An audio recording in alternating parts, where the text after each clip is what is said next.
Well, I want to tell you a story. When I was little, I loved butterflies. And I guess this isn't very unusual for little kids, but I remember literally spending hours in my backyard with a pink net, patiently waiting for a butterfly to land so I could swoop one up. I wanted to capture their beauty. However, in actuality, I pretty much only caught common moths, and my sister was scared of them, so that didn't work out the best for me. But I never could have imagined how impactful butterflies would be on my life. Not butterflies specifically per se, but the butterfly effect. Now, I think most people have heard the term butterfly effect thrown around, even if just in a casual sense. How many of you guys have heard of this phenomenon, or at least the phrase? There we go. Some of you, yeah, most of you. Okay, well, for those Aku ingin bercerita. Ketika aku kecil, aku menyukai kupu-kupu. Dan aku kira ini sangat tidak biasa bagi anak-anak kecil. Tapi, aku ingat menghabiskan waktu berjam-jam di halaman belakangku dengan jaring merah muda, dengan sabar menunggu kupu-kupu hinggap, jadi aku bisa menangkapnya. Aku ingin mengabadikan keindahan mereka, namun kenyataannya aku hanya menangkap ngengat biasa. Dan saudariku takut pada engat, jadi itu tidak berhasil untukku. Tapi, aku tidak pernah bisa membayangkan betapa besar dampak kupu-kupu ke hidupku. Bukan kupu-kupu secara spesifik, tetapi efek kupu-kupu. Sekarang, aku rasa banyak orang pernah mendengar istilah efek kupu-kupu yang digunakan meskipun hanya dalam satu arti biasa. Berapa banyak dari kalian pernah mendengarkan fenomena ini atau setidaknya istilahnya? Sedikit dari kalian ya, kebanyakan dari kalian. Oke. Well, for those of you who don't know, this term was coined in 1960 by a meteorologist named Edward Lorenz. And the idea can be defined basically that something as minuscule as the flap of a butterfly's wings can cause something as gigantic as a tornado. Jadi, bagi kalian yang tidak tahu, istilah ini dibuat pada tahun 1960 oleh ahli meteorologi bernama Edward Lorenz. Pada dasarnya, idenya dapat dijelaskan sebagai sesuatu yang sangat kecil seperti kepakan sayap kupu-kupu dapat menyebabkan sesuatu yang sangat besar seperti tornado. Biarkan aku mengatakannya lagi, kepada sayap kupu-kupu dapat menyebabkan tornado. Let me say that again. The flap of a butterfly's wings can cause a tornado. If you've never heard of the butterfly effect before, you probably are rolling your eyes, and that's okay, because the first time I heard of this, I thought it was crazy. Dan aku mengatakannya lagi, kepada sayap kupu-kupu dapat menyebabkan tornado.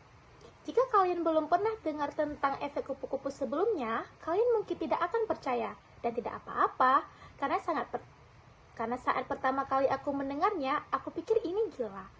That is, until I realized how big of an impact this simple concept could have on my own life. Let me give you some context. I am a little bit of an overthinker. Every small thing in my life is, for some reason, 1,000 times more important. Begitulah, sampai aku menyadari betapa besar dampak konsep sederhana ini terhadap hidupku. Mari aku berikan kalian beberapa kondisi. Aku adalah seorang yang berpikir agak berlebihan setiap hal kecil dalam hidupku untuk beberapa alasan 1000 kali lebih penting. Like, I save all of my work until the last minute because I'm so scared that it won't be perfect. And ask me to pick a restaurant, I promise you, you've never seen anybody sweat more in your entire life. But that's just the way it's always been for me. And I don't know why, but that's just the way my head works. And so, actually, when I found out about the butterfly effect, I was terrified. Like, oh, terrific. Now I'm scared that if I make a decision, I'm going to accidentally cause the end of the world or something. That's what I need. That's great. But Seperti aku menunda semua pekerjaanku hingga menit akhir, karena aku terlalu takut hasilnya tidak sempurna. Memilih restoran, aku jamin di umur hidup kalian belum pernah melihat seorang sangat cemas. Tapi begitulah yang selalu terjadi padaku. Dan aku tidak tahu mengapa, tetapi begitulah kepalaku bekerja.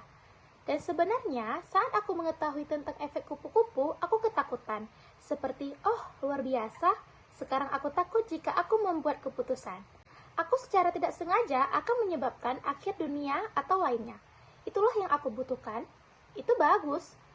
But I was also really intrigued by it, and maybe this was just because it had butterfly in the name, I won't even lie to you, but the more I read on it, the more I got sucked in.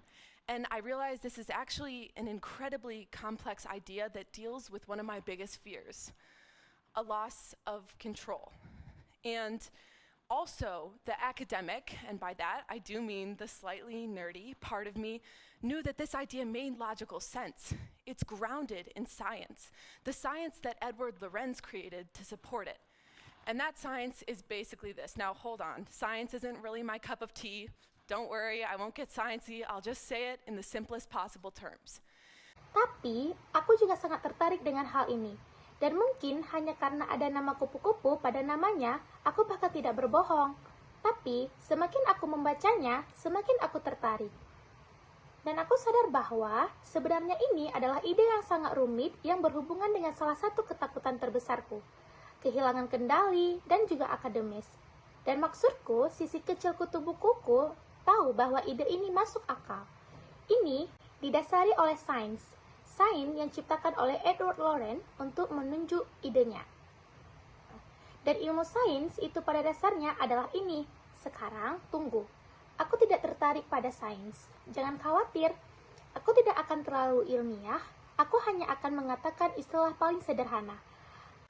Nature is infinitely connected and intertwined. So therefore, any tiny thing can cause anything else to happen, and, well, everything just kind of butterfly effects. And to me, that was confusing, but it also made perfect sense. And so I came to a conclusion. I could either keep pushing back against this inevitable outcome that was just kind of part of life, or I could kind of melt into it and hope to find some peace. Now, this may seem like an easy and obvious decision to all of you, but it just wasn't for me. Alam terhubung dan terjalin tanpa batas, oleh karena itu, hal kecil pun dapat menyebabkan hal lain terjadi dan, ya, semuanya adalah semacam efek kupu-kupu. Dan bagiku, ini membingungkan tetapi juga masuk akal. Jadi, aku sampai pada sebuah kesimpulan, aku bisa terus mencegah hasil yang tidak terduga ini. Hanya menjadi bagian dari hidup, atau aku bisa luluh dan berharap menemukan kedamaiannya. Sekarang, ini mungkin seperti keputusan mudah dan kentara bagi kalian semua, tapi tidak denganku. The butterfly effect and applying it to one's life can be called a lot of things. It could be called living fearlessly, it could be called trusting your gut, and even something as simple as just not overthinking. But I was never able to just listen to those things as advice for how to live my life. So why was this any different? Well, I don't really know, but it provided me with the framework and structure that I needed within my head to help organize my thoughts, because I couldn't just turn them off.